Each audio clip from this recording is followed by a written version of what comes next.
Assalamualaikum warahmatullahi wabarakatuh. Perkenalkan, nama saya Imam Saputra dari kelas manajemen Bu2C. Pada kesempatan kali ini saya akan menjelaskan mengenai keadilan kompensasi. Keadilan kompensasi. Kompensasi merupakan salah satu fungsi penting dalam manajemen sumber daya manusia atau MSDM. Karena kompensasi merupakan salah satu aspek yang paling sensitif di dalam hubungan kerja. Kasus yang terjadi dalam hubungan kerja mengandung masalah kompensasi dan berbagai segi yang terkait seperti tunjangan, kenaikan kompensasi, struktur kompensasi, dan skala kompensasi.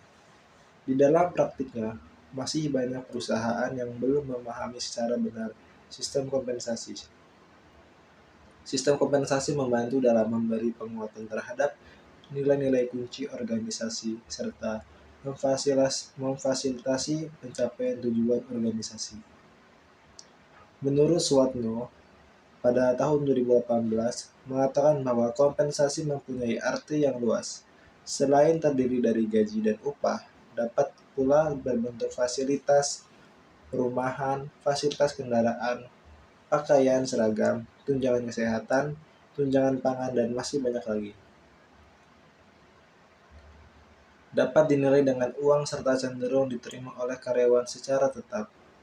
Sedangkan menurut Martoyo, pada tahun 2018, mengatakan bahwa kompensasi adalah pengaturan keseluruhan pemberian balas jasa bagi employers maupun employees, baik yang langsung berupa uang atau finansial maupun yang tidak langsung berupa uang atau non-finansial. Sedangkan menurut Pengabdian pada tahun 2016 mengatakan bahwa kompensasi disebut juga dengan penghargaan atau ganjaran dan dapat didefinisikan sebagai setiap bentuk penghargaannya yang diberikan kepada karyawan sebagai balas jasa. Balas jasa kontribusi yang mereka berikan kepada organisasi. Kemudian fungsi kompensasi. Kompensasi merupakan alat mengikat perusahaan terhadap karyawan, faktor menarik bagi calon karyawan, dan faktor pendorong seseorang menjadi karyawan. Dengan demikian, kompensasi mempunyai fungsi yang cukup penting dalam memperlancar jalannya roda organisasi atau perusahaan. Menurut Retnawati pada tahun 2015 menyatakan fungsi kompensasi adalah 1. Penggunaan SDM secara lebih efisien dan efektif. Yang kedua, mendorong stabilitas dan pertumbuhan ekonomi. Penggunaan SDM secara lebih efisien dan efektif. Kompensasi yang tinggi pada seseorang karyawan mempunyai implikasi bahwa organisasi memperoleh keuntungan dan manfaat maksimal dari karyawan yang bersangkutan. Karena besarnya kompensasi sangat ditentukan oleh tinggi rendahnya produktivitas kerja karyawan yang bersangkutan. Semakin banyak karyawan yang diberi kompensasi yang tinggi berarti semakin banyak karyawan yang berprestasi tinggi.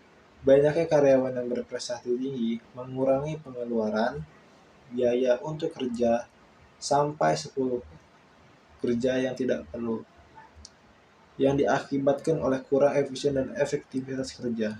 Dengan demikian, pemberian kompensasi dapat menjadikan penggunaan SDM secara lebih efisien, mendorong stabilitas dan pertumbuhan sistem ekonomi.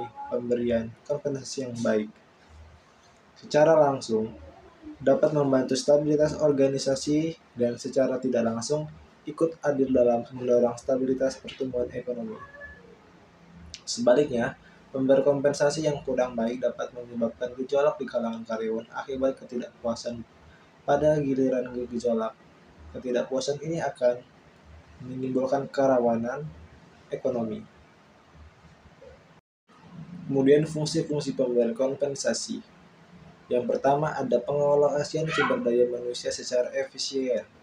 Fungsi ini menunjukkan bahwa pemberian kompensasi yang cukup, baik pada guru atau karyawan yang berprestasi baik, akan mendorong para guru atau karyawan untuk bekerja dengan lebih baik ke arah pekerjaan yang lebih produktif. Dengan kata lain, ada kecenderungan para guru atau karyawan dapat bergeser atau berpindah dari yang berkompensasi rendah ke tempat kompensasi yang tinggi dengan cara menunjukkan prestasi kerja yang lebih baik. Kemudian yang kedua, penggunaan sumber daya manusia secara lebih efisien dan efektif. Pemberian kompensasi yang tinggi kepada seseorang karyawan mengandung implikasi bahwa organisasi akan menggunakan tenaga guru atau karyawan termasuk dengan seefisien dan seefektif mungkin. Sebab dengan cara demikian, organisasi yang bersangkutan akan memperoleh manfaat dan atau keuntungan semaksimal mungkin. Disinilah produktivitas guru atau karyawan sangat menentukan. Kemudian yang ketiga, mendorong stabilitas dan pertumbuhan ekonomi. Sumber daya manusia dalam organisasi yang bersangkutan secara efisien dan efektif tersebut, maka dapat diharapkan bahwa sistem pemberian kompensasi tersebut secara langsung dapat membantu stabilitas organisasi dan secara tidak langsung ikut andil dalam mendorong stabilitas dan pertumbuhan ekonomi negara secara keseluruhan. Tujuan pemberian kompensasi dalam suatu organisasi harus diatur sedemikian rupa sehingga merupakan sistem yang baik dalam organisasi. Dengan sistem yang baik ini akan dicapai tujuan-tujuannya. Adapun tujuan pemberian kompensasi menurut Noto Atmojo pada tahun 2015 antara lain, yaitu yang pertama, menghargai prestasi kerja dengan pemberian kompensasi yang memadai adalah suatu penghargaan organisasi terhadap prestasi kerja para karyawan. Selanjutnya, akan mendorong perilaku-perilaku atau performance karyawan sesuai yang diinginkan organisasi.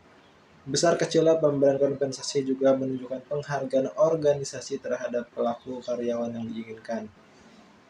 Bila karyawan berperilaku sesuai dengan harapan organisasi, maka penilaian kinerja yang diberikan akan lebih baik daripada yang berperilaku kurang sesuai dengan harapan organisasi.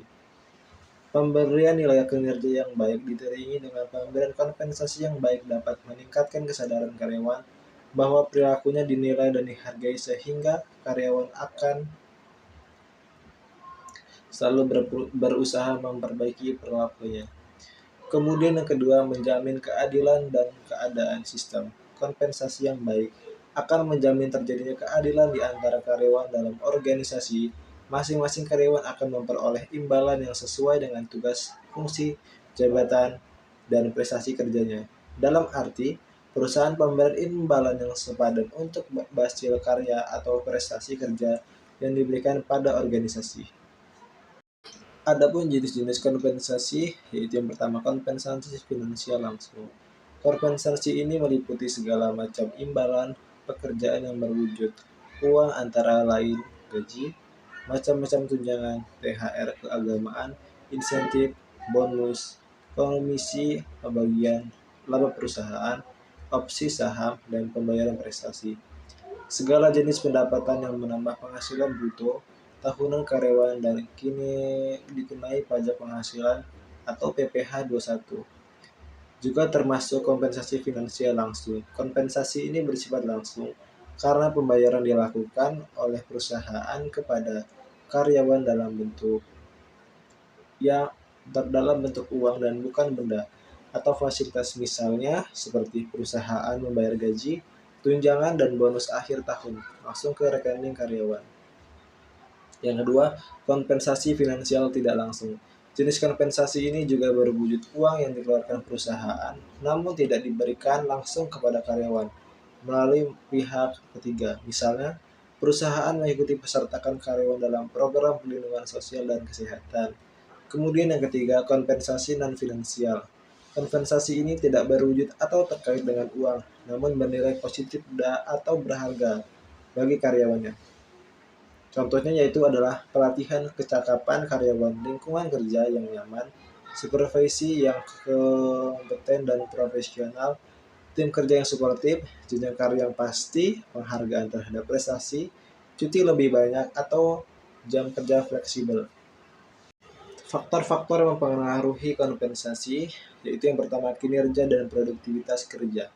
Setiap organisasi pasti menginginkan keuntungan yang optimal atas bisnisnya. Keuntungan ini dapat berupa keuntungan material maupun keuntungan non-material.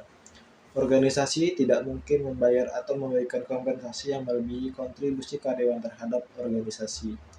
Kemudian yang kedua, kemampuan membayar pemberian kompensasi tergantung kepada kemampuan organisasi dalam membayar. Organisasi tidak akan mungkin membayar kompensasi karyawan yang melebihi kemampuan organisasi tersebut.